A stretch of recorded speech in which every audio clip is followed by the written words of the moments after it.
A desperate mother, a terrified child, and a dangerous man who decided they belonged to him. The old warehouse district in the southern industrial quarter of Brooklyn was utterly still at 11 o'clock at night. Connor Vega had learned very early that silence was rarely peace, and was more often the herald of danger waiting in the dark.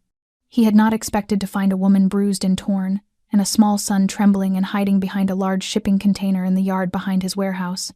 He had not expected, when he looked into the wide, frightened eyes of that child, to see the same stare he had carried at 5 or 6.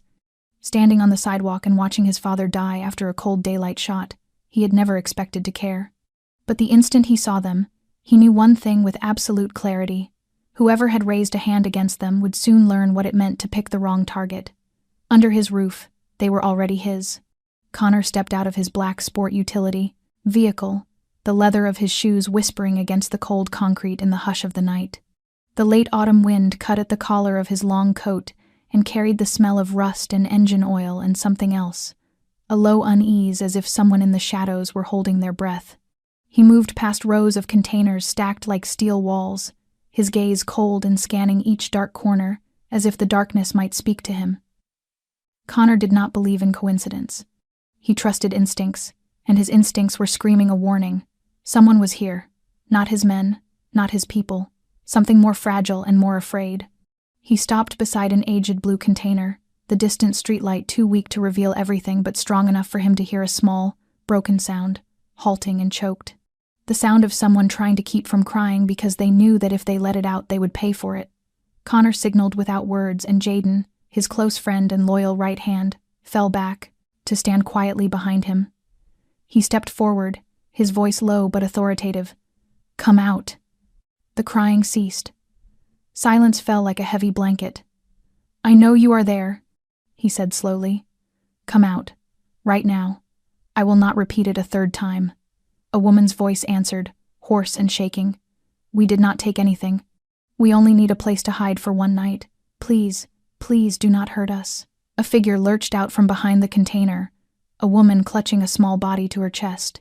The weak light was enough for Connor to see her face. One side swollen, dried blood matted in her hairline, a coat ripped to tatters, one leg favoring as if she had fallen hard. The boy, about 8 years old, pressed his face into his mother's shoulder, one arm hanging at an odd angle.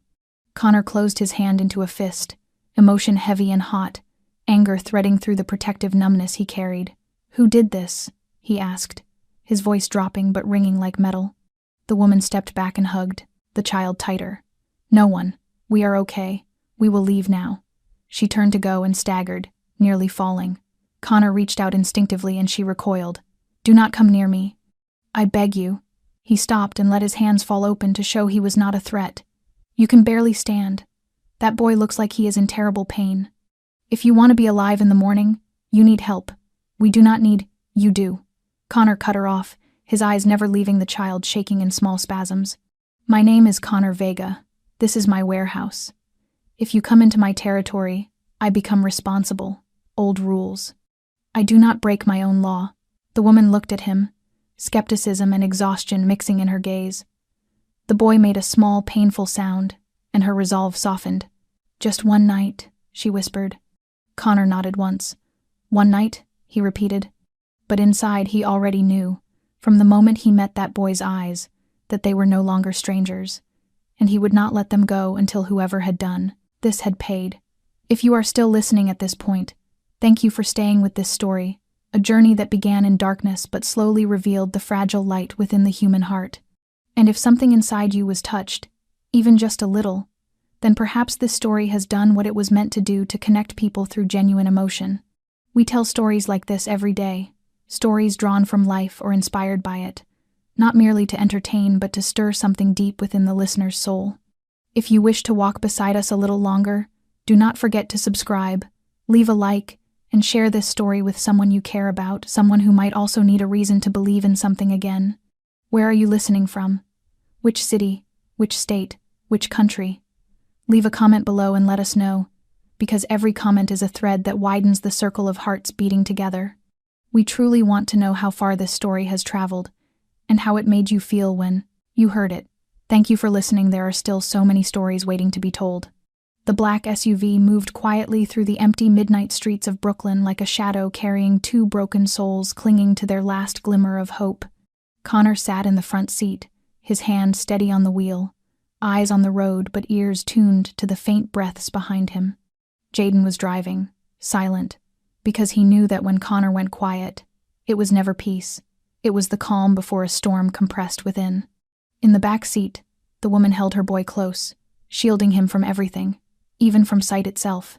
She had not said her name, had not asked where they were going, only nodded when Connor told her he would take them somewhere safe. For the first time during that long stretch of road, Connor turned slightly. "The boy's arm doesn't look right," he said, his tone neither cold nor hurried, but impossible to refuse. The woman lowered her head. "He hasn't cried from the pain, but I know it looks dislocated. I don't know." Her voice was raw, as if she had swallowed too many sobs. Connor pressed a button on his phone. "Ford, I need you at the West Safe House." A woman with a head injury and a fracture, a child about 8 with an arm injury. No report, no record. On the other end came only a short answer. "On my way." The apartment sat on the 3rd floor of an unmarked building in an old neighborhood, with an abandoned parking lot behind and a half-shuttered auto shop in front that opened only 3 days a week. Connor's safe houses were always like that, places no one noticed but where everything inside was in perfect order. He opened the door and switched on a soft light, enough to see but not enough to sting weary eyes.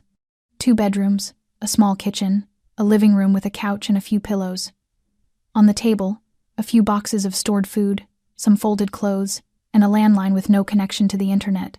The woman stepped inside hesitantly, her gaze following Connor's every movement, as though trying to guess when the door might slam shut and the trap would spring. Connor said nothing. He simply removed his coat, hung it neatly, and went into the kitchen. He poured 2 cups of warm water and placed them on the table beside the couch. "You can change. Left room. There are clean towels and antiseptic. The doctor will be here in 10 minutes. She looked at him, distrust flickering in her eyes, but finally nodded and led the boy into the room, like a stray cat finally allowed through an open cage. When the door closed, Connor exhaled slowly. Jaden stood by the entrance, his eyes questioning, "Are you sure?" Connor only nodded. The boy's eyes still echoed in his mind, a reflection from a past that had never quite healed. 10 minutes later, Dr. Ford arrived, a man past 60, with graying hair and a worn medical bag that had followed him through countless secret calls. He asked no questions, made no judgments. He nodded once to Connor and went straight inside. When he emerged, his expression was heavy. "She has a cracked rib, signs of concussion, swollen eye, split lip, sprained ankle. The boy's left shoulder is dislocated, and there are older bruises." Connor did not ask for details. He could read between the lines. This was not the first time. The doctor administered painkillers, bandaged wounds, gave quiet instructions, and left without another word. Inside the room, the boy's arm had been secured in a soft sling. He was asleep now, his small face still wet with tears, but for the first time free of fear.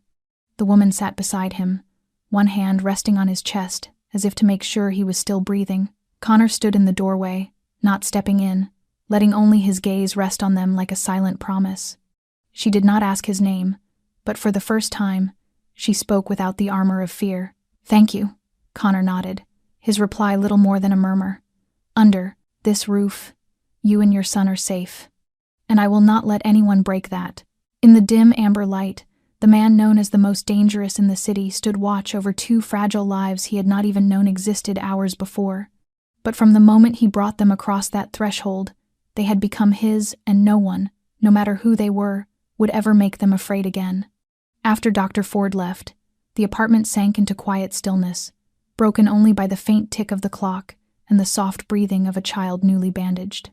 Connor stood in the small kitchen, a glass of water in his hand, his gaze fixed on the half-closed door leading to the bedroom. He heard nothing from within, and that silence weighed on him in a strange, heavy way. The woman, who still had not spoken her name, carried an alertness in her eyes, as if at the slightest wrong move she would vanish with her son forever. But Connor had no intention of doing anything that would make her run. He had seen enough to understand what the 2 of them needed most. Not another round of questions, not pity, but a sense of steadiness, something familiar and warm enough to let them loosen the strings of fear that had been wound too tight for too long. Connor opened the cupboard, took out a bar of dark chocolate, a pouch of whole milk, and a pinch of cinnamon. He stirred them slowly over low heat, every motion deliberate, almost ceremonial. The rich scent of cocoa began to spread through the kitchen, mixing with the amber light to create something rare. A place once cold and empty now felt like the kitchen of a real home. When the drink was ready, he poured it into 2 white porcelain cups and set them on the table. As if drawn by an invisible thread, the bedroom door creaked open, and the boy stepped out, barefoot on the cool wooden floor. He wore an old but clean t-shirt, his right sleeve rolled high to avoid the soft sling on his arm. His brown hair was tousled, his face streaked with dried tears, but the terror in his eyes had eased. Connor said nothing. He only pointed to the chair across from him. The boy glanced around, eyes flicking toward the door and window, before he moved carefully forward, sitting down with the wariness of a small bird, unsure if the branch could hold its weight. "Tyler," the boy whispered, almost too softly to hear. Connor gave a slight nod. "Connor," he replied, "hot cocoa. Family recipe. No sugar, but real chocolate and a touch of cinnamon. Helps you sleep." Tyler looked at the cup, hesitated for a few seconds, then lifted it with his good hand, blew on it, and took a sip. His eyes widened for an instant, and though he said nothing, his lips pressed together as if to hold on to the taste. Connor did not ask anything more. He simply sat across from him, his eyes occasionally drifting toward the hallway where the boy's mother still hadn't emerged. Tyler took another sip and murmured, "Mom's cleaning the blood. She said she doesn't want to stain the clean blanket." Connor's mouth curved slightly, not in amusement but in quiet recognition of a sad truth. This apartment is meant for people who need a place to rest. The blanket doesn't matter as much as the person under it. Tyler nodded, his eyes beginning to soften. Connor studied him and saw the same things he had once carried as a child, the exhaustion of someone forced to grow up too soon, the constant vigilance that had no place in an 8-year-old, and that desperate, fragile longing to believe someone might truly be on his side. The windows lock from the inside. The main door has 3 bolts. No one can get in without a key. Connor spoke not as comfort, but as simple fact. Tyler didn't answer, only glanced toward the door as if to check. After a few minutes, the cup was half empty, and his small head began to nod. Connor stood, fetched a soft blanket, and when he returned, Tyler had already slumped forward, his good arm still wrapped around the cup, eyes closed. Connor leaned down, lifting him gently, careful not to touch the injured shoulder. The boy didn't stir, only sighed softly as if sinking into the first dream he'd had in a long time that wasn't a nightmare. Connor carried him into the room and laid him beside his mother. The woman was awake, her eyes open, watching everything. She said nothing, only looked at him, and in that look was something fragile and breaking the first thread of trust given to a stranger after too many years of betrayal. Connor gave a small nod. No explanations, no promises. He closed the door quietly, returned to the living room, and sat down with his own cup of cocoa still warm in his hands. That night, for the first time in many years, Tyler slept through until morning, and in that small apartment, a fragile seed of faith began to grow amid the ruins. Dawn had not yet broken. Brooklyn lay wrapped in a thick veil of fog as Connor sat alone before his laptop in the office, next to the safe house. He had not slept. Not because he could not, but because he did not want to. In his mind, the image of Tyler sleeping peacefully beneath a thin blanket, cheek pressed against his mother's shoulder, played again and again like a looped recording. Something about them held him. It was not pity. It was recognition, as if he had once belonged to that same fear, had known too well what that strained silence felt like, and once seen, he could not turn away. Connor typed a few commands, accessing a database known to only a handful of people. Jaden had left him a small flash drive containing a brief fingerprint scan taken from the cup the woman used the night before. Connor didn't like doing it, but he had learned long ago that to protect someone, he first had to know who they were and who might be hunting them. The name that appeared on the screen made him sit up straight. Emily Hart, born in Columbus, studied architecture in Ann Arbor, graduated with near-perfect grades. Once employed by a major design firm in Chicago, with a spotless record. No criminal history, no debts, no ties to crime. But there was something else. A faint mark in the marital file. Divorced less than a year ago. Former husband, Daniel Rourke. Connor narrowed his eyes. The name was familiar. Head of the Brooklyn South Police Division, praised as a symbol of law and order, a frequent presence on television. The picture of the ideal husband and devoted father. Connor remembered clearly an interview a few months ago. Rourke smiling for the cameras, holding a little boy with brown hair. The perfect image of goodness in daylight. Connor turned the screen and compared the images. There was no mistake. The boy was Tyler. Heat rose to his temples, not from deception, but from the sheer obscenity of it. A man who beat his wife and son and was still celebrated as the face of justice. Connor kept scrolling through the file. There were a few civilian complaints, all dismissed. One report of domestic violence, filed 6 months earlier, the complainant being Emily herself. But there was no follow-up investigation, no witnesses, no confirmation. The case was closed after 10 days for lack of evidence. Connor closed his eyes and exhaled slowly, a system he controlled. Women like Emily never stood a chance when the man who hurt them was the same man in charge of the report. He moved to the movement data. Emily had changed addresses 3 times in 8 months. Each stay short, each move hundreds of miles away from the last. She had withdrawn all her savings, cut off friends, quit her job, even changed her surname in a recent hospital record. And still, he found her. This time, she had run all the way to a different borough. But even after all that effort, he still found her, still beat her, still twisted his son's arm until it dislocated. Connor braced his hands on the desk, head bowed, eyes shut tight. He had thought he'd seen every kind of cruelty human beings were capable of. He was wrong. There was always another layer of rot when the abuser wore the mask of righteousness. And this time, the victim was a woman with eyes dulled by exhaustion and a child too young to already know how to shrink from a touch. The soft sound of a door opening pulled him back to the present. Emily stood there, a thin coat folded in her arms, her face pale but cleaner than the night before. She stopped when she saw him looking. "You haven't slept?" she asked. Connor didn't answer right away. He simply closed the laptop and pushed the empty chair across the table toward her. "I know who you are," he said, not accusing, just stating a fact. Emily froze, as if bracing for the moment she'd be thrown out, but Connor spoke again before she could react. "I also know who he is, and I know what he's done." Her eyes darkened. "So what are you going to do now?" Connor met her gaze without blinking. "Keep you and your son safe. And starting today, Rourke no longer has the right to touch either of you, no matter what badge he wears." For a few seconds she couldn't speak. Her fingers clenched around the coat as if she needed something to hold on to, but her eyes had changed. There was still fear, still doubt, but flickering faintly within it a trace of hope. And for Connor, that was enough to begin. Night settled heavily over the city, leaving only scattered lights and the wind moaning through the skeletons of old buildings. Inside the small apartment, everything seemed to have quieted. Emily had fallen asleep on the narrow bed, one arm draped across Tyler's body like an anchor holding him in place against the dark. Connor sat alone in the living room, a glass of watered-down whiskey in hand, staring at nothing. He thought the night might finally pass in peace. Then a scream tore through the stillness, raw and shattering. He was on his feet before thought could form, before hesitation could breathe. He ran straight for the bedroom. Tyler thrashed in his sleep, small legs kicking wildly, his face drenched in sweat and tears. His voice broke between sobs. Don't hit, Mommy, I'll be good, I promise, please."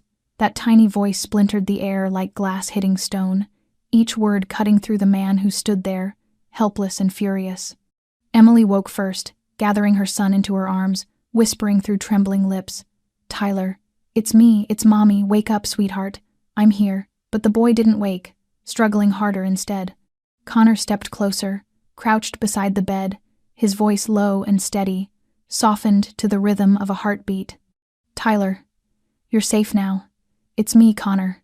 You're dreaming. No one can hurt your mom anymore. No one's allowed to." Emily looked at him, eyes wide with confusion and gratitude. She had never heard anyone speak to her son like that with certainty and tenderness all at once, not as a stranger trying to soothe, but as someone who truly understood. Tyler shuddered, the crying slowing, his hand reaching blindly for something to hold. Connor extended his own hand and waited. After a moment, The small fingers grasped his, gripping tightly as if letting go would make the world crumble. The boy opened his eyes, gasping, scanning the room as though expecting the monster to still be there. "Where is he?" The question sliced the air. Connor tightened his hold. "He's not here. He'll never come here. I promise." Tyler swallowed his tears, voice breaking. "He said if I'm bad, if I make Mommy cry, then." Connor cut him off firmly. "Tyler, listen to me. Everything he told you was a lie. You are not to blame for what he did to your mother. You're a child. You did nothing wrong. And you never have to be good to earn love." Tyler looked up at him, eyes brimming. But within them, for the briefest instant, something glowed, something that looked like trust. Emily couldn't speak. She only sat there, holding her son, her head resting lightly against Connor's shoulder, as if the weight of the world had finally become too much to bear. Connor gently lifted Tyler from his mother's arms, letting the boy's head rest against his chest, one hand cradling the back of his neck in the way people hold something fragile that has already been broken. "I used to have nightmares like yours," he said softly, his voice almost a whisper. "When I was 10, I watched my father die right in front of me. I couldn't sleep for 2 years after that. Every night I saw it again." Tyler stirred against him. "So how did you make it stop?" Connor smiled faintly, his gaze drifting somewhere far away. "I learned to check the windows, to lock the doors. I learned to recognize when I was dreaming. And most of all, I learned that I wasn't alone anymore. Just like you now." The boy lifted his head, looking at him with a grave seriousness. "You're really here?" "I am, and I'm not going anywhere." Tyler rubbed his eyes, his voice barely more than a breath. "Thank you for believing me." Connor laid him gently back on the bed, pulling the blanket up around him. This time, the boy didn't flinch or resist. He simply breathed evenly and sank into sleep. Connor turned to Emily. She was crying, quiet tears that looked as if they had been waiting years to fall. He didn't speak, only placed a steady hand on her shoulder. "He'll never come near you again. I swear it." She didn't answer, but the small, trembling nod she gave was enough to tell him that in the middle of all the nightmares, someone had finally decided to believe his promise. And this time, he would not let anyone break it. The light in the bedroom had been turned off, leaving only the faint golden glow from the living room seeping through the half-closed door. Tyler lay still, breathing deeply, his face finally relaxed in rare, peaceful sleep. Connor leaned against the doorway, watching the boy for a long while before returning to the sofa, where Emily sat gripping a steaming cup of tea she had barely touched. For several minutes, neither spoke.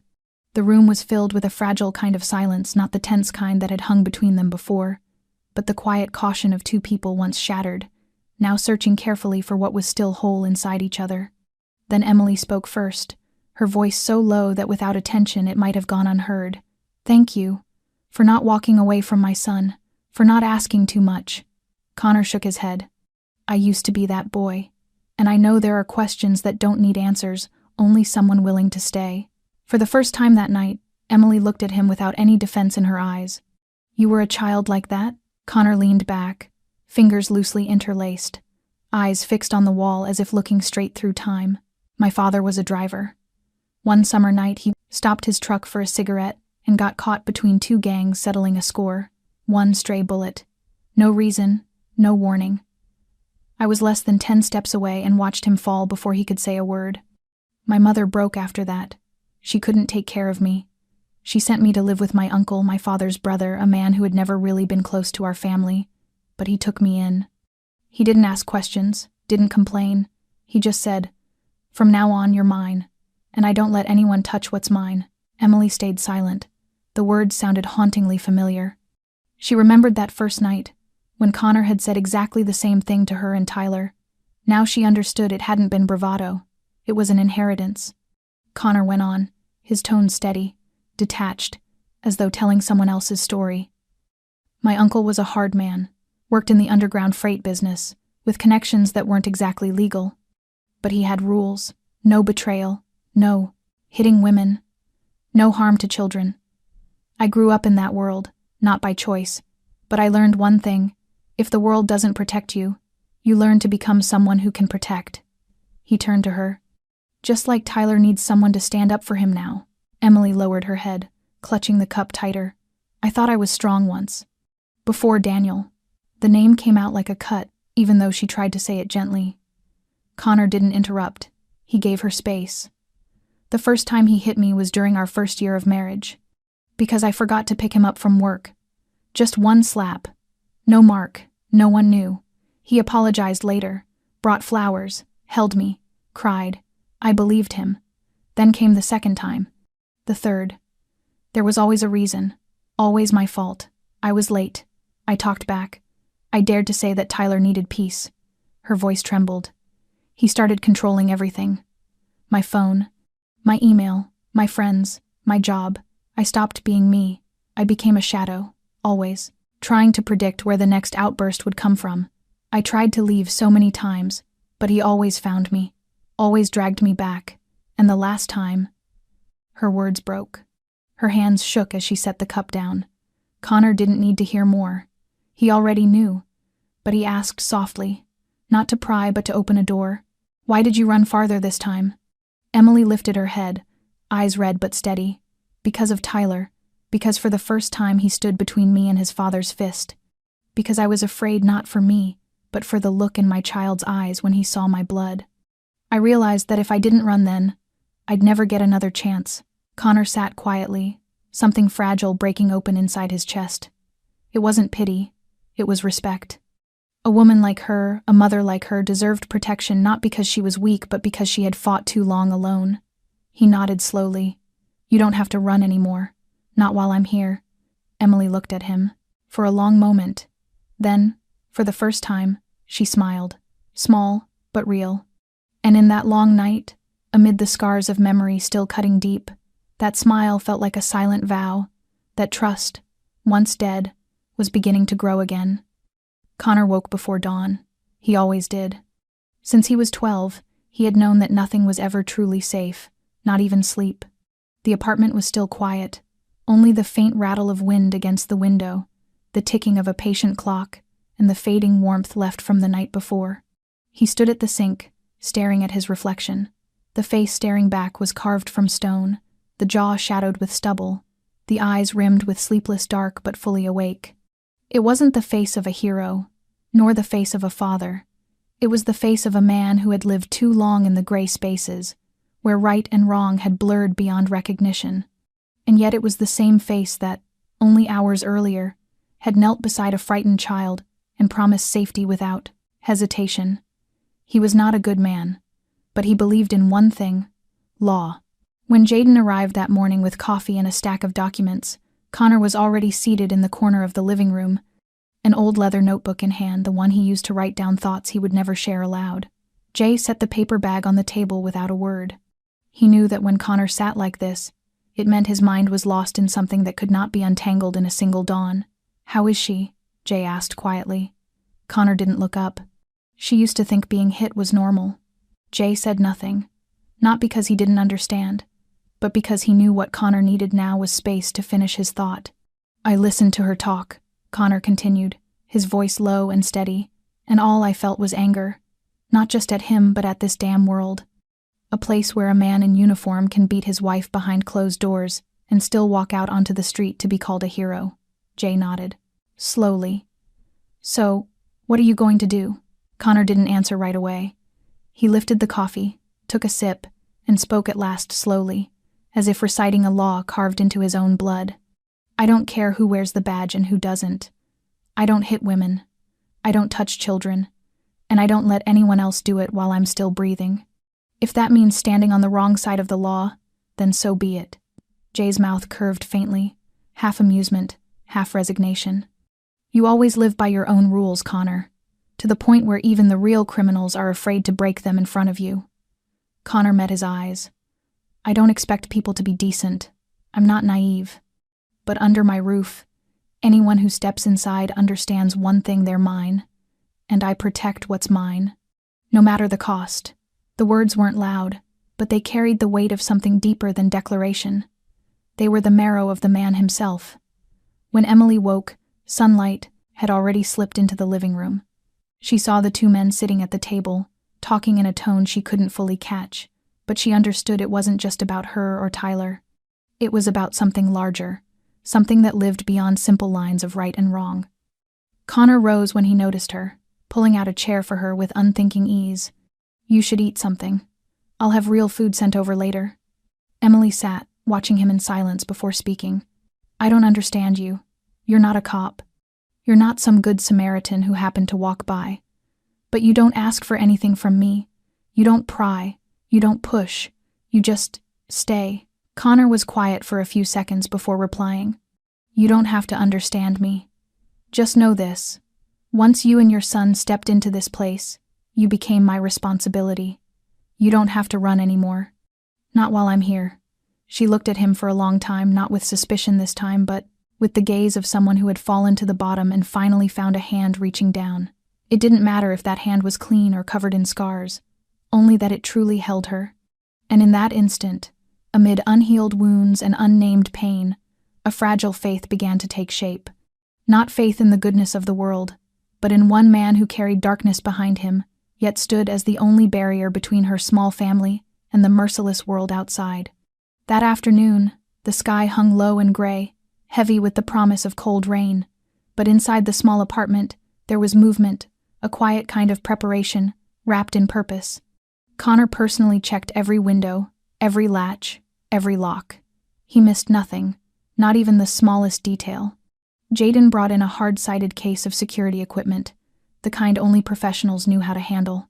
Motion sensors were installed near the front door, able to detect movement within 5 paces. Heat sensors lined the hallway. The windows were reinforced with double locks and shatterproof film. Connor did it all without a word, no noise, no complaint. Every motion was deliberate and precise, as though he wasn't just locking a home, but sealing away the fear that had haunted the woman and child inside it. Tyler sat quietly in the corner, hugging a pillow, his eyes following every one of Connor's actions.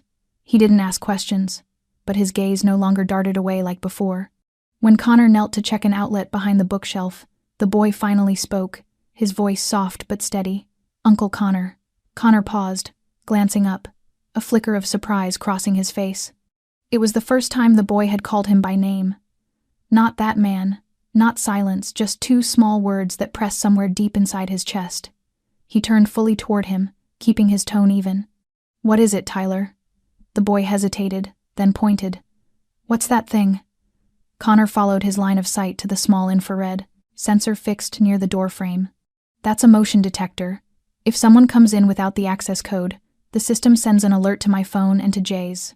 Tyler nodded, and something like relief passed briefly through his expression.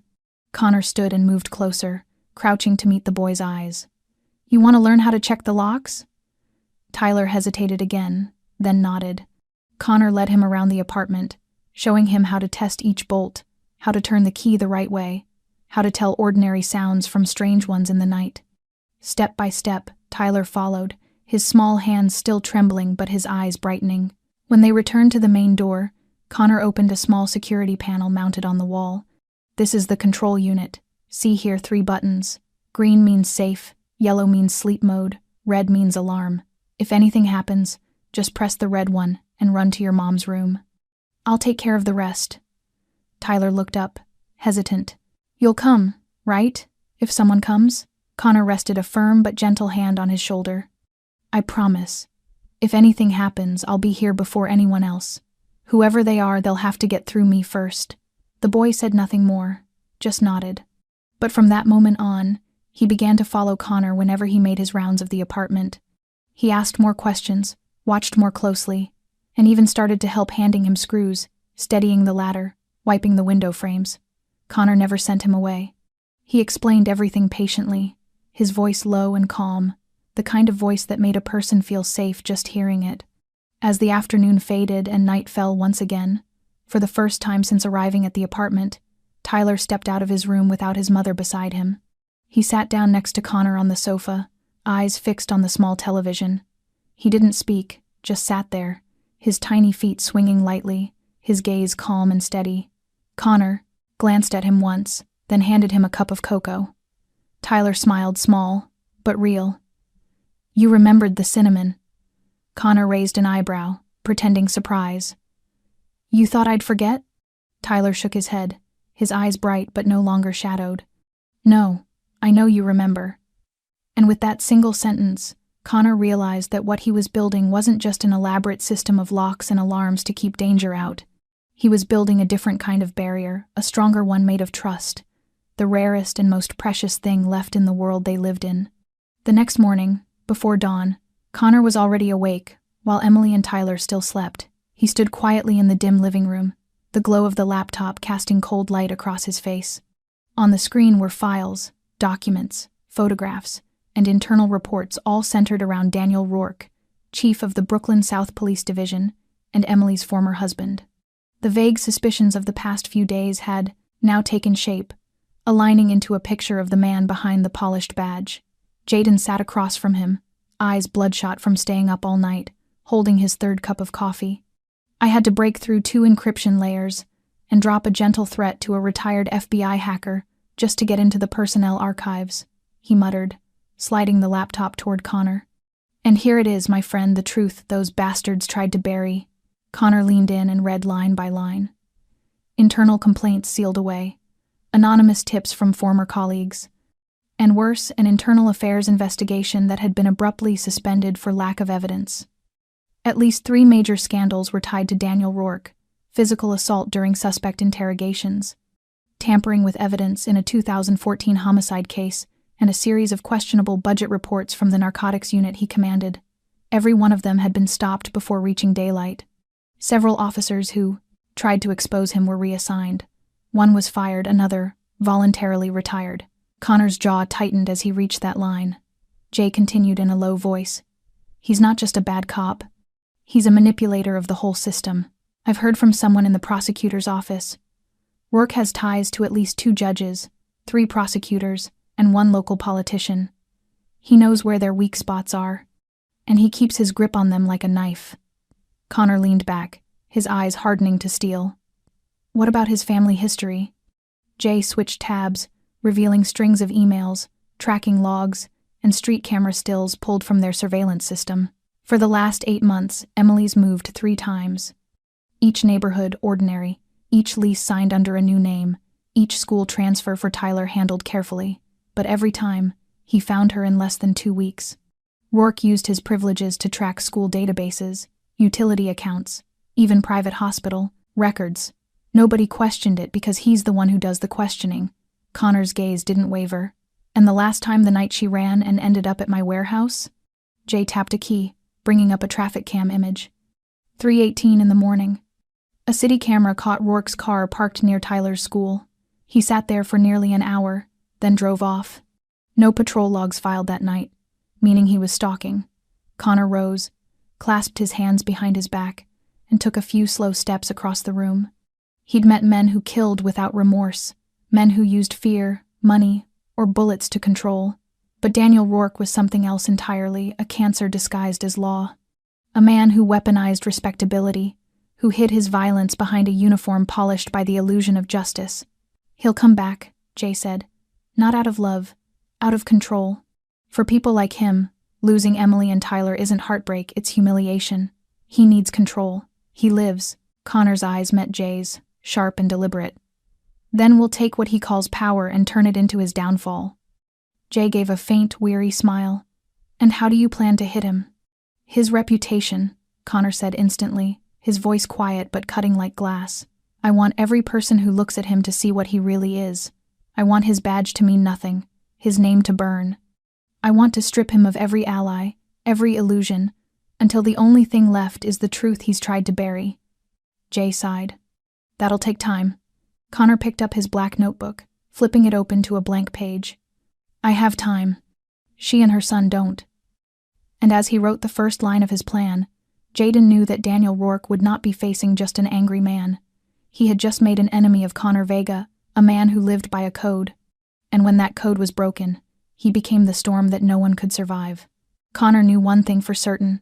To defeat a man like Daniel Rourke, strength and anger alone would never be enough. Rourke wasn't the kind to flinch at a fist or a whispered threat in a dark alley. Men like him feared only one thing: light, true justice. The kind not bought, not worn on a badge, not corrupted by power.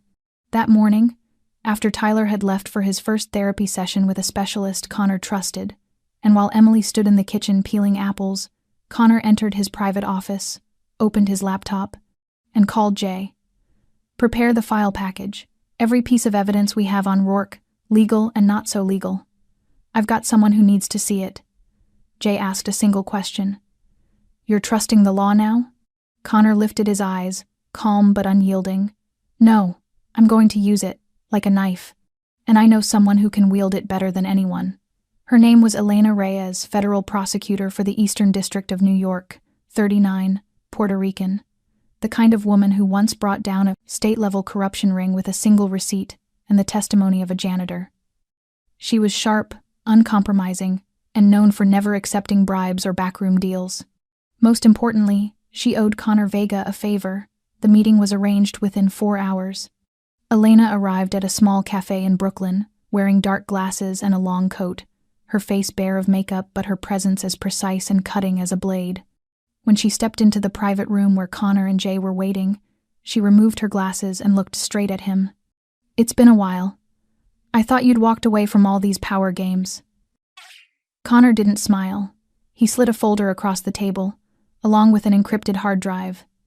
"I'm still the same, but this time, it's bigger than me." Elena opened the folder, her eyes scanning quickly over pages, pausing at photos, internal memos, and the transcript of a leaked call between Rourke and a judge. After 15 minutes, she stopped, her hand resting on a photo of Tyler clinging to his mother, his arm in a cast, his eyes wide with fear.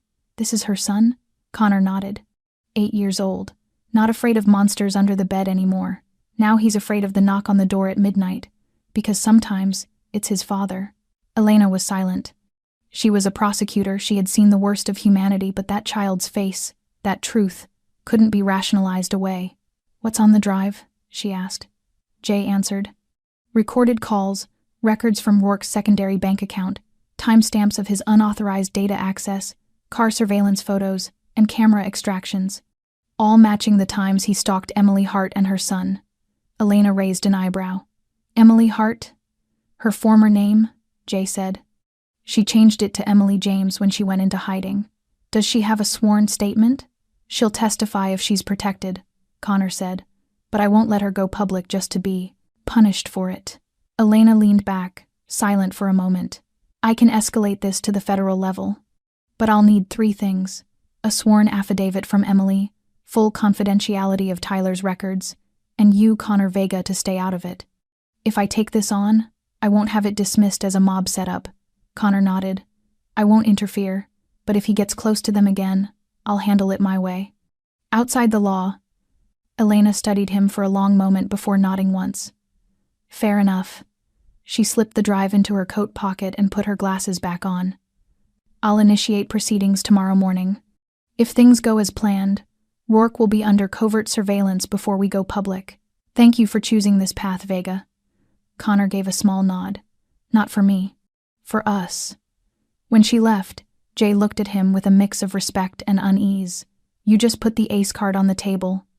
"No," Connor said slowly. "I just gave the law a chance to prove it. Can still do what it was made to do. If it fails, I'll finish it myself. And this time, there would be no hesitation. Not for power, not for pride, but for a woman who had learned to believe again, and for a child who was finally learning what it meant to sleep safely in his own home." That morning the sky was the color of ash, rainless, yet dark enough to warn that something was shifting, and Connor stood across the street with his hands in the pockets of a charcoal coat, his gaze cold and fixed on the headquarters of the Millstone District Police Chief. A crowd had gathered out front, curious citizens, a few reporters quietly readying their cameras, while the officers held their posts as if professionalism could hide their shame, and Connor neither spoke nor moved, though the air itself seemed to bend toward the gravity of his attention, until a black sport utility vehicle slid to the curb, and 2 federal agents in dark suits stepped out first, followed by Reyes, the district prosecutor, who gave Connor the smallest nod across the street, a wordless sign that everything was in place. The front doors creaked open with the heavy groan of old hinges that sounded like a warning bell, and Daniel Rourke was brought out in stainless steel cuffs, his shirt rumpled, tie askew, hair wild with a night without sleep. Yet it was his eyes, still arrogant and proud, that unsettled those watching, as if even in custody he believed himself untouchable. The crowd murmured, shutters clicked, but all attention gathered to a single point, the look between two men, Connor unmoving as if carved from stone while Rourke, hustled down the steps, turned and met his stare, and for a long beat there were no words, no gestures, only a gaze so steady it made time hesitate. And Rourke did not need to ask who had arranged all of this, and Connor did not need to explain, because the message was already delivered in that look. An ending, a warning, a declaration that needed no voice at all. I told you I would protect them. You have lost. Rourke's mouth twisted into a hateful half-smile that no longer carried any threat. Pride ground under the heel of his own self-confidence, and the officers pushed him into the car and the door slammed, snuffing out the last shadow that had kept Emily and Tyler living in fear. Connor still did not move, everything unfolding as he had designed it. Evidence woven with care, statements appearing at the right moment, trails of laundered money, domestic brutality, the manipulation of superiors, all hauled into daylight, not because he wished to destroy a man, but because he had promised a child that no one would hurt his mother again, and he kept his word. When the vehicle carrying Rourke rolled away from the steps, Connor finally turned and walked toward the quiet alley, where Jay waited in the car, opened the door, sat down beside him, and said nothing. Jay glanced at him in the rear view before starting the engine. He saw you, good, and he knows you were behind it, better, and they drove away, leaving noise behind with an old chapter closed. And for Connor, justice had been served not only in a courtroom but in that last exchange of eyes. And now there was only one thing to do. Go home to the small family waiting for him in the safe Brooklyn apartment, where a woman had begun to believe she was worthy of love, and a boy had learned that a father was not the one who gave him life, but the one who chose to stay.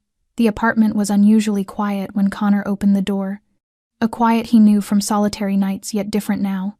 The pulse of it was peace, not loneliness, and he hung his coat and stepped into the living room where Emily sat, curled on the sofa under a thin blanket, hair loose at her shoulders, her gaze hazy as if she had just woken from a long dream, the lamplight softening the strong lines of her face into a fragile kind of beauty.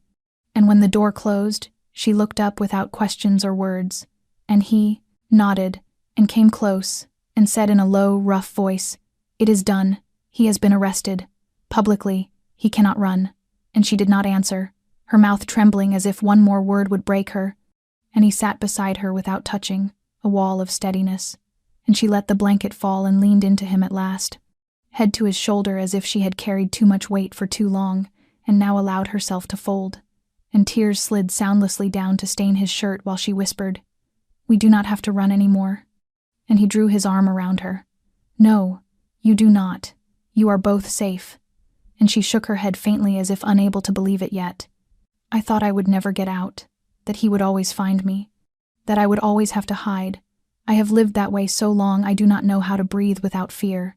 And Connor only held her tighter, letting her fall into her own relief, until small footsteps sounded from the hall, and Tyler appeared with the old stuffed bear he held whenever worry rose. And he stood very still, and then hurried to the sofa and slipped between them as if he had always belonged. And Connor gathered him in, and the boy hugged him hard. "You did it. You stopped him." And Connor nodded. "Yes, he will never hurt your mother again, or you."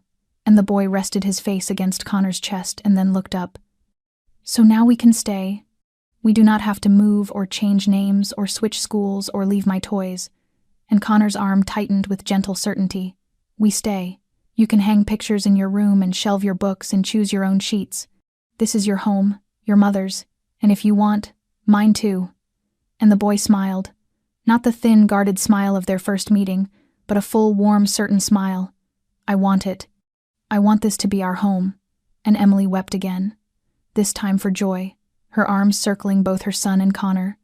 And for the first time in a long time, the rooms filled with soft laughter and long breaths, and the quietest vow of a heart that had come through storm. The next morning, Connor made hot chocolate for Tyler and pancakes in the small kitchen, while Emily watched from the doorway with a tender smile. And they spoke little because there are holy things that do not need words. They only need to be lived and felt and kept. And in that moment, hope was not distant at all.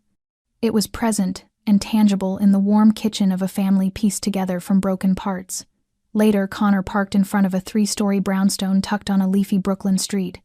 His own house of brown brick that had once been only a stopover, and now was about to become a real home for 3 storm-tossed souls. And Tyler pressed his face to the window, eyes alight. "Is this our new house?" And Connor smiled. "Yes, if you still want it." And the boy turned to his mother, and Emily squeezed his hand and nodded. "We are staying. This is home." And they stepped inside to the scent of old wood and familiar coffee. The room's warm with wooden bookcases, lining the walls, small family frames, and the amber glow of a vintage chandelier, the whole space radiating shelter and solidity like the man who owned it. And at the end of the hall, the back door was ajar, and a woman's voice floated in from the garden in a thick Italian lilt. "Connor, is that you? Who have you brought?" And a small figure with hair white as snow appeared at the threshold. Connor's grandmother, Nonna Maria Vega, in a flour-dusted apron with a wooden spoon in hand, and eyes narrowed as she studied the 2 who followed her grandson. Connor smiled and kissed her cheek. "Nonna, I want you to meet Emily and Tyler. They are my family." And for a moment Nonna said nothing, searching the weary but steady eyes of Emily, then looking down at Tyler, whose hand clung to his mother's, while his gaze shimmered with both hope and caution. And she nodded and beckoned. "Come here, little one. Do you like making cookies?" And the boy glanced at his mother for permission, and Emily smiled, and he edged forward, and Nonna took his small hand without another word and led him to the kitchen. "I will show you how to make biscotti the proper Italian way. It is not easy, but I can tell you are clever." And Connor and Emily exchanged a look and a quiet smile, because with Nonna there were no formal welcomes. If she let you into the kitchen, you belonged. That night the table stretched under a white cloth for a true feast. The old family dishes set out. Pastas and sauces Nonna had cooked, and a bowl of dough Tyler had helped knead, which he spoke about proudly through the meal. And Emily sat at Connor's side for the first time, not tense at a crowded table, every glance around her warm and kind, while Nonna told stories from the war years and her granddaughter Clara teased Connor for finally bringing someone home. And laughter rang against the walls, and glasses chimed, and the soft murmur of what had never been, but was becoming real, spread through the house. After dinner, while others tidied and talked, Tyler tugged Connor's hand out to the garden, where lanterns hung like small moons, and said in a whisper, "Today is the happiest day of my life." And Connor knelt to his height and set his hand on the boy's shoulder. "You deserve many days like this." And the boy wrapped his arms around him with sudden fierceness. "I feel like I truly have a family. I never knew it could be this real." And Connor held him close, feeling the small heart beating in peace. "We are a family, you and your mother and me." And when they walked back in, Emily stood in the doorway with shining eyes and needed no questions because there was nothing left to ask. Not when Tyler's hand was in Connor's, and the fear was gone from his face. That is what family is. A place where the heart comes to rest, where laughter softens the old scars, where wounds are eased by a love that requires no promises, and that quiet brownstone, silent for so many years, finally echoed with the sounds of a true home. It was an early autumn evening, and Connor's kitchen was alive with the warm scent of baked pastries and hot cocoa. Emily stood at the sink washing dishes, her hair loose and soft, a loose sweater draped over shoulders that no longer looked as fragile as the first day he met her. Tyler sat at the table, drawing while glancing at Connor with barely contained excitement. Connor gave the boy a small nod, an unspoken signal between the 2 men of the house. Clearing his throat, he stepped toward Emily, a neatly folded kitchen towel in his hand. "Take a break for a second?" She turned and smiled. "Sure. What's wrong?" Connor didn't answer right away. He crossed to the table, opened a drawer, and took out a small, time-worn wooden box. Setting it on the surface, he lifted the lid. Tyler slid off his chair, tiptoed behind his mother, and whispered, "Mom, look." Emily turned just as Connor opened the box. Inside lay a simple ring, plain gold, the band engraved with 2 tiny letters, E and T. Connor looked up, his gaze so gentle it made Emily freeze where she stood. "I thought about doing this the traditional way," he said quietly. "Restaurant, candles, flowers, down on one knee, but this is where it began. This kitchen where you made your first dinner here, where Tyler laughs more than anywhere else, where you once said you felt safe." Emily raised a trembling hand to her mouth. Tears welled in her eyes. Connor took the ring, stepping closer but not kneeling. He simply held out his hand. Emily Hart, you are the strongest woman I've ever known. You fought for your son, for yourself, and you never stopped trying. You trusted me. You trusted a world that once gave you no safe place to stand. Tonight, I'm not asking to marry you to save you. I'm asking because I can't imagine a life that doesn't have you in it. You and Tyler, you're my family, my everything. Will you let me call you my wife, and love and protect you for the rest of my life? Tyler held his breath, clinging to his mother's arm. Emily looked at Connor for a long moment, her hand trembling as she squeezed his. You don't have to do this, she whispered. I'm not doing it out of duty, Connor replied, eyes steady on hers. I'm doing it out of love. A tear rolled down her cheek. Slowly, as if afraid the moment might shatter, she nodded. Yes, she said, voice shaking. Yes, I will, Tyler shouted. Yeah, it worked, and threw his arms around them both. Connor slid the ring onto Emily's finger. Her hand was cold, but when the gold touched her skin, the whole room seemed to grow warmer. Emily laughed through her tears. I suppose Tyler was part of this plan? Exactly, Connor said with a grin. He even wanted to hire a violinist. But I thought, Tyler mumbled, we don't need music in the kitchen. Because when Mom laughs and you talk, it already sounds nice. Emily crouched to hug him, then reached out to pull Connor in too. The three of them stood there in the little kitchen, holding each other, no longer just a place for cooking, but the beating heart of a family beginning a new chapter. Outside, the wind stirred the garden and rustled the leaves, but inside, time stopped. There were no grand speeches, no gestures for show, just love, quiet, unpretentious, real. A proposal spoken from the heart, accepted through tears of joy, and witnessed by the child who had once called a stranger uncle and now called him dad. Later that night, the house was still. The soft amber light from the living room lamp fell through thin curtains, tracing gentle lines across the wooden floor.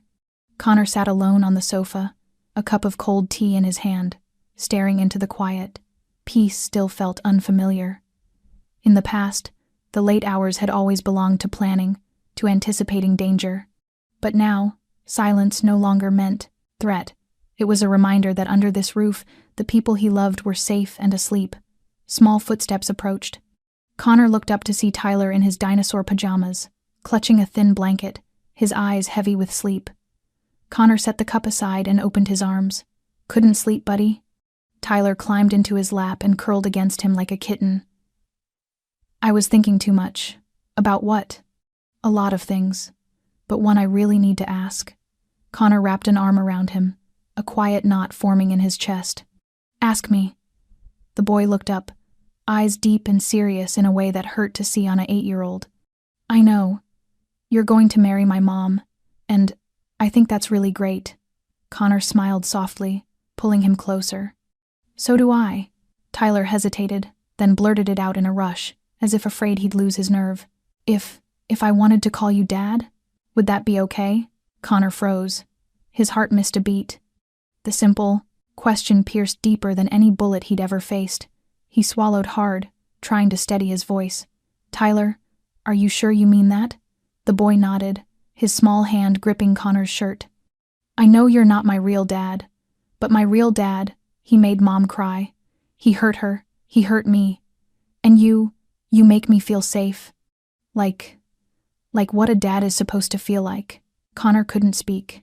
He drew a long breath, closed his eyes, and for a moment it felt like everything inside him cracked open. When Tyler whispered again so softly it felt like a breeze across his heart, a tear slipped free despite him. I don't want to keep calling you uncle. I want a dad. And I want that dad to be you. Can I, Dad? The word dad, spoken for the first time from that small mouth, made Connor's world collapse and rebuild all at once. He opened his eyes and looked at the child nestled in his arms. Innocent, brave, and so heartbreakingly real. Yes, he breathed. God, yes, Tyler. More than okay.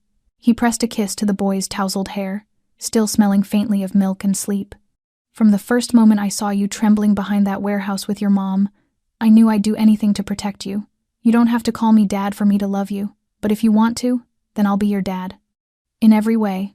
Always. Tyler tightened his arms around Connor, his breathing slowing. I love you, Dad. Connor lowered his face into the boy's hair, voice thick with emotion. I love you too, son, so much. They stayed like that, father and son, in perfect silence.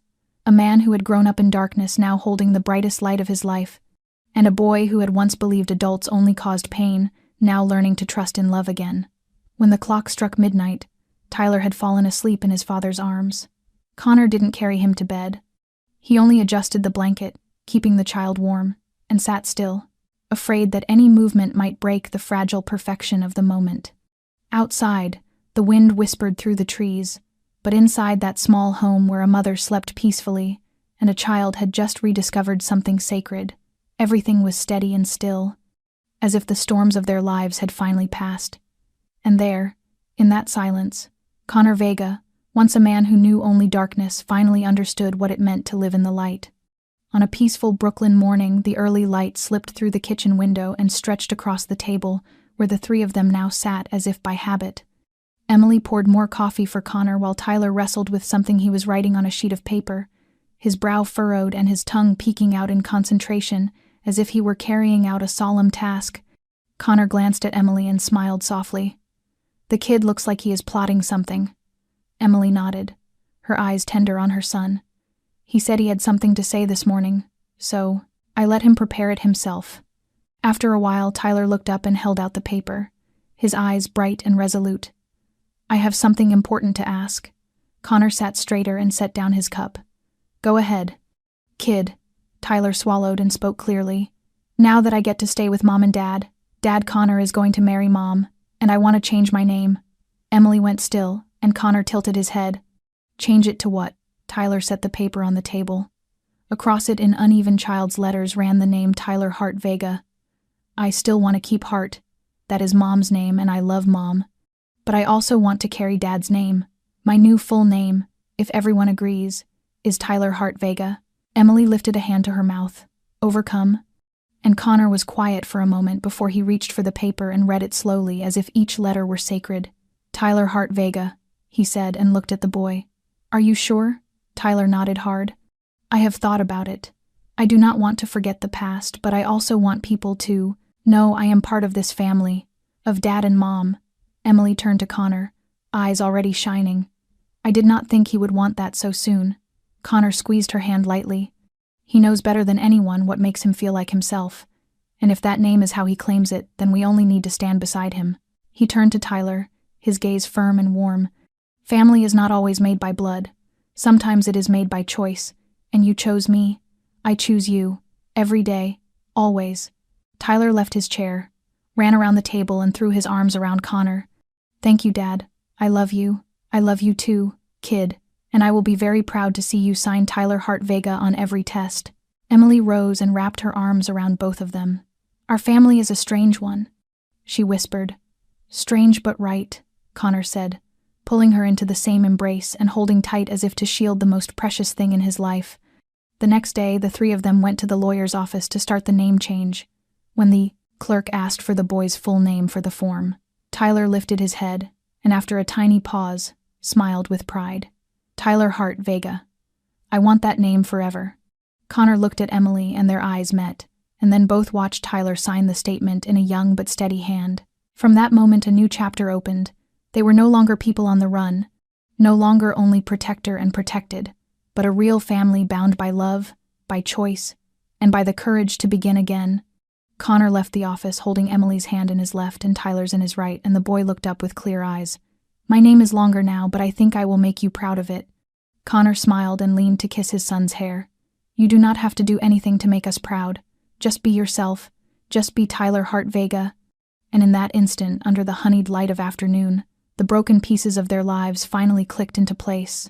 That morning, the little street where Nona lived seemed to glow with laughter, and the scent of food spilling from the kitchen out to the sidewalk.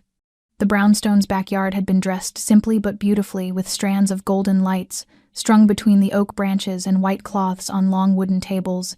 It was not a lavish wedding, nor was there a string quartet or a grand church, yet every corner of the celebration held the weight of real love and belonging. Connor stood before the mirror in his old room, adjusting a black tie with hands that trembled in a way that surprised him.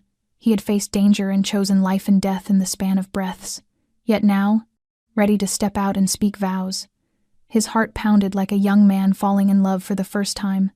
The door opened softly and Tyler came in wearing a small, light gray suit and carrying a blue velvet pillow with 2 wedding bands gleaming on top. He stood straight and spoke in a wavering but jubilant voice. "Dad, are you ready?" Connor turned, smiled, and nodded. "With you beside me, I am always ready." Tyler stepped close and tugged his father's sleeve to straighten it as Nona had taught him. "You know, I never thought I would be the ring bearer at Mom's wedding with you." Connor knelt to his height and held the small shoulders. "And I never thought I would be given the greatest gift of my life right in front of me." "Thank you, Tyler Hartvega." The boy giggled and ran down to the yard to get in place. When Connor stepped out, family had gathered, Jay and Clara and familiar faces from the neighborhood. The chatter fell quiet as soft music drifted from the speakers, and Emily appeared in the doorway to the garden. She wore a simple ivory dress, her hair loosely tied with a small flower Nona had picked from the garden that morning. No veil and no sweeping train, and she had never looked more beautiful. Their eyes met in sunlight and flowers, with a promise that needed no words. Tyler walked first with careful steps, carrying the ring pillow like a boy entrusted with something sacred. When Emily reached him, Connor moved down a few steps and held out his hand, taking hers. "Do you know," Emily whispered as her fingers rested in his. "The day I ran from Rourke, I did not think I would ever believe in anything kind again. And I," Connor answered without looking away, "once thought a man like me did not deserve anything beautiful. But you made me believe otherwise." They spoke their vows under the old oak where Nona used to hang a swing for her grandson. No one read from paper and no one repeated after an officiant. They simply said what lived in their hearts with eyes wet and hands clasped as if afraid. Even a sliver of air might steal the holiness of the moment. When the applause rose after their first kiss, as husband and wife, Tyler jumped and wrapped both of them in a hug. "Now it is official," he cried, and laughter rippled through the yard. Nona dabbed at her tears with an embroidered handkerchief, then kissed her grandson's cheek and murmured, "Now I have a granddaughter by marriage and a great-grandson." Connor and Emily and Tyler cut the cake beneath the hanging lights amid laughter and clinking glasses and a flood of blessings. None of them needed anything grander than that. They only needed each other. A man once swallowed by darkness, a woman who had fled a nightmare, and a boy who once thought love was a luxury. Now they had found one another, and in that small backyard among family and friends, and the old memories, they began a new chapter with the simplest and most sacred words of all, "We together." Night settled gently over the familiar brownstone roof, the laughter and voices of the afternoon fading into soft echoes of memory. The house sank into peaceful silence, broken only by the autumn wind brushing through the trees and the golden glow still spilling faintly from the kitchen. On the balcony upstairs, where 2 wooden chairs sat side by side overlooking the garden, Emily and Connor sat close together, their fingers entwined. Between them, words were unnecessary. The quiet itself was enough to feel every heartbeat, every breath, every emotion still lingering after the most complete day of their lives. A soft wind stirred, brushing the edge of Emily's simple wedding dress. She leaned her head on her husband's shoulder, eyes fixed on the garden below, where Tyler had fallen asleep in Nona's arms after the small celebration. "I never thought there'd be a day when I could sit here like this in peace," she whispered, her voice slow, almost as if speaking to herself, without flinching at the sound of a car outside or a shadow moving past the window. Connor turned to her, his eyes so tender she felt herself melting into a dream that had finally become real. "You're not afraid anymore," she said again, this time as a declaration. "I'm really not afraid anymore." Connor tightened his grip on her hand, then reached into his pocket and pulled out a thin chain with a small round pendant engraved with 3 tiny initials, E.C.T. He fastened it around her neck, his voice a low murmur carried by the breeze. "I know you're strong enough to protect yourself and our son," he said, "but from now on, you'll never have to do it alone." Emily's fingers pressed lightly over his, tears glimmering in her eyes but refusing to fall. They were not tears of fear or pain, but the kind that rise only when someone touches a place too deep within the heart to name. Connor turned to face her fully, his hand lifting to her cheek as if to seal something sacred. "I swear, Emily Hartvega," he said in a voice that trembled with warmth. "By everything I am and everything I have, that I will protect you and Tyler until my last breath. Not out of duty, not out of debt, but because I love you, and I love him." Emily laughed softly through her tears, wrapping her arms around his neck and resting her head against his chest, as if every storm they had weathered had, finally dissolved into dust in the rearview mirror. They sat that way for a long time beneath the pale starlight spreading across a sleeping city. No sirens, no lurking threats. Only two souls who had once been broken, learning to heal together. Below them, a single light glowed in the house, near the spot where Tyler's stuffed bear had fallen to the floor beside his bed. And on that small balcony under the open sky, the promise that bound them was not written on paper or witnessed by law, but spoken from a heart that had lived in darkness and chosen the light. That night, the first of their new life, Connor Vega understood that he was no longer the lonely man haunted by old ghosts. He was a husband, a father, a keeper of a home, and he would guard it, with everything he had, until his final day. The next morning, soft sunlight slipped through the window of Tyler's room. The walls were alive with drawings, shelves lined with children's books, and a small night lamp shaped like a spaceship still glowed faintly. Tyler slept peacefully, his breathing even, his small face serene in a way that said he no longer knew fear. For the first time in many years, he had slept through the night in his own room. No creak of floorboards from a mother checking in, no startle at passing headlights, no nightmares, no worry. Just the deep, undisturbed sleep every child deserves. Downstairs, the kitchen hummed with the soft rhythm of morning. Connor flipped pancakes with steady hands, while Emily stood beside him pouring coffee. The sweet aroma of butter and cocoa filled the air, mingling with sunlight streaming through the curtains, turning the kitchen into the beating heart of their new home. A few minutes later, Tyler appeared in the doorway, still drowsy, hair tousled but eyes shining at the sight of the two adults laughing together. He ran forward, hugging his mother first, then wrapping his arms around Connor from behind. "Good morning, Mom. Good morning, Dad," he mumbled. Connor turned, ruffling his hair. "Sleep well, champ?" "The best sleep ever." Breakfast was served pancakes, fresh fruit, orange juice, and smiles too big to hide. They sat together, talking about weekend plans, school projects, and planting a few more rows of vegetables in the garden. No one mentioned the past. No one spoke of dark nights, or the fear that once pressed on their hearts. They didn't need to. Those things were gone. What remained was the warmth of now and the quiet promise of tomorrow.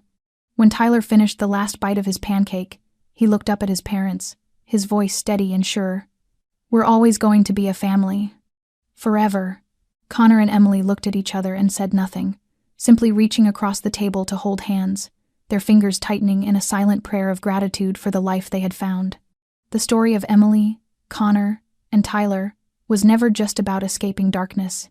It was about finding faith again, finding love again, and building a home they once thought impossible.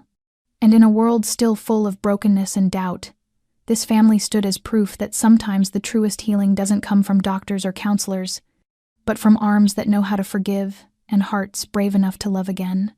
If you're watching this story and feel something stir inside you, ask yourself, how long has it been since you held someone you love, really held them? Have you ever thought that maybe you could be the light for someone who's lost their way? Tonight's story isn't only about these 3 lives. It's a reminder that no matter how dark the past, every one of us still has the right to begin again, to find our home, and to write our own ending filled with hope. If stories like this one move you, don't forget to subscribe to our channel, like, and share this video so that its message of love and courage can reach even farther. How did this story to make you feel? Did it remind you of someone you love? Or of your own family? Or someone you once met along the way? Leave a comment below and share your thoughts. We truly want to hear from the heart of every listener. Thank you for spending your time with us. May your days be filled with health, peace, and gentle joy beside the people you love. Until the next story, take care and goodbye.